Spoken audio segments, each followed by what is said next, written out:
You know, a lot has been made about the drinking water in Flint, Michigan lately, how it's no good for you. The question I have is, what in the world were they putting in the water coolers in the Buick offices up there in around 1969, 1970?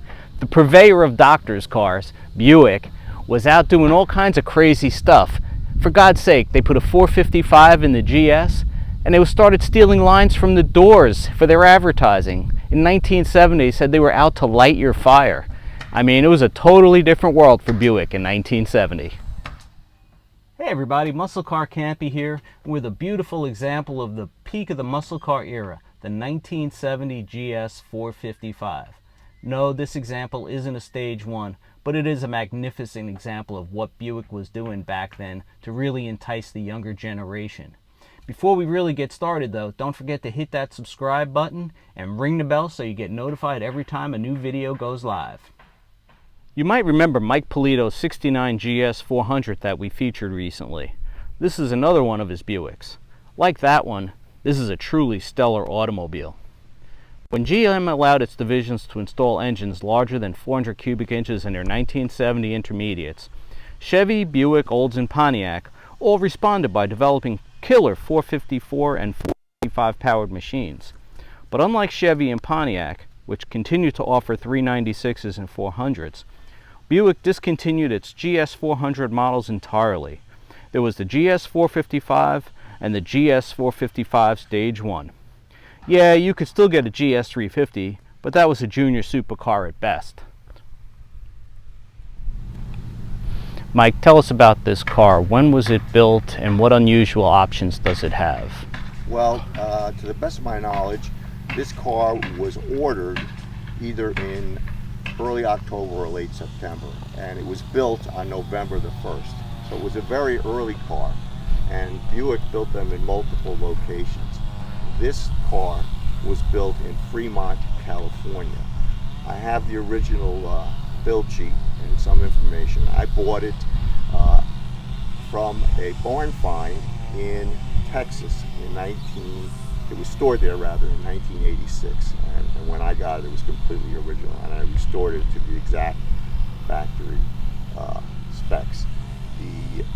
The car was the brochure colors, which was iridescent bronze poly with a dark saddle roof and a dark saddle interior.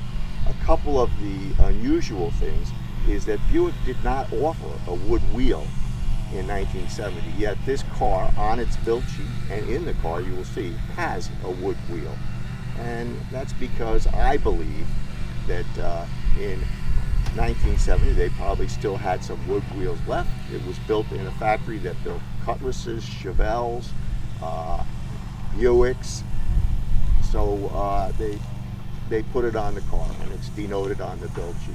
The other thing that's significant is that it has a clear overflow tank for the radiator.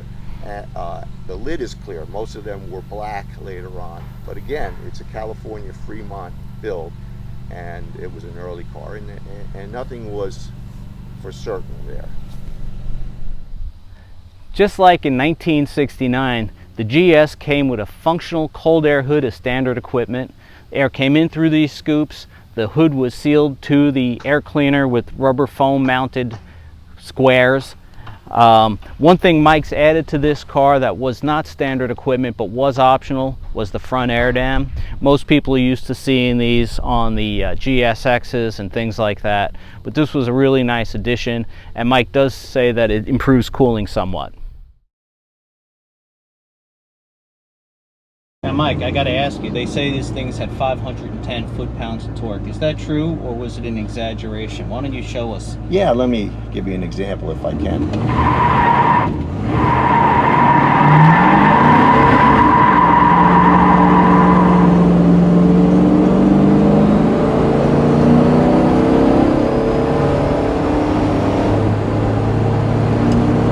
Yeah, that felt like 510 pound-feet. Nice little posse car now. Now the one downside to the 70s, all the mid-sizes started getting a little bit heavier back then. You know, they all put on some weight, but that, you know, didn't stop these cars with a little bit of tuning going high 13s in the quarter mile, low 14s. Obviously the stage ones were much quicker. But again, like what I love about this car is truly how just comfortable it is and how pleasant it drives. I mean it's like a brand new car in here. Yeah, you could do great light-to-light races, you know, take it to the drag strip and do a respectable quarter mile, or drive it coast to coast and use it as a daily driver, as a family car. It was a great car, and you know, if you could afford the difference between a Chevelle and a Buick, it was well worth it. Sure, I mean, because these were even more expensive than the Oldsmobiles and the Pontiacs too. So, what was the sticker on this car out the door? I think, off the top of my head, I think you took a photo of it, but it was somewhere $4,600 or $4,800, which was pretty steep. That was a lot of money in 1970. Yeah, it absolutely was. You know, this was not a car for somebody, you know, like probably get a Chevelle for $1,000 less. And people say, well, it's $1,000. $1,000 was about 7-8 weeks' pay in 1970. That's a lot of money. A lot of money. I bought my first new car. I ordered it in 1970. It was a 70.5 C28, and many people know that those cars were 70.5s because it was a stripe. And I would go weekly to the dealership, you know, wanting to get my car, and they kept asking me, you know, Mike, why don't you just take one of these Chevelles? And so I think they were $38,000 to $4,000 on that. I became a Buick guy because I grew up in typically a barely middle-class neighborhood, and it was a Chevy Ford neighborhood, and I always admired them. And then as I got older, I liked something that was a little bit different than everybody else, and I fell in love with the Buicks. And you know, there was a big difference then between a Buick and a Chevy and a Buick and a Plymouth. I mean, the Chevrolet, Ford, Plymouth, they were the low-price three, and the materials on the interior were different. The features you got were way different. I mean, it was rare back then to see a Ford or a Chevy with air conditioning, unless you were in Florida. I mean, it was just big expense that people didn't want to have to go through.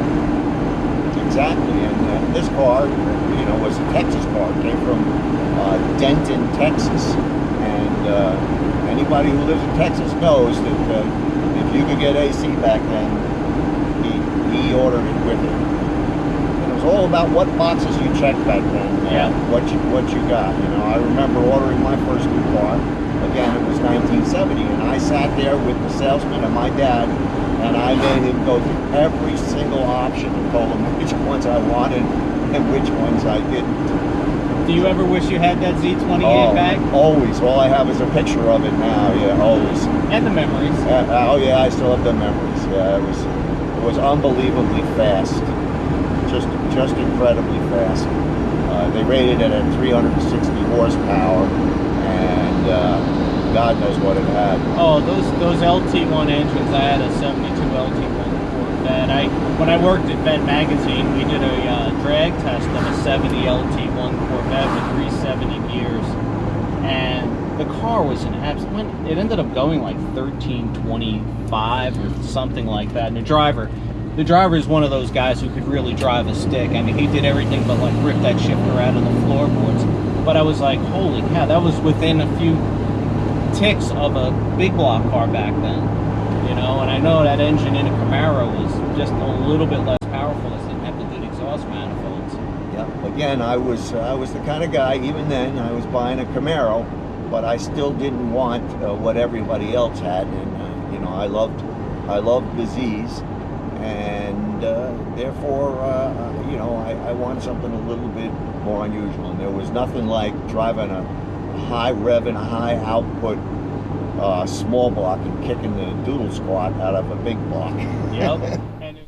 All right, everybody, this is Jim Camposano checking out. Special thanks again to Mike Polito, owner of this gorgeous GS455.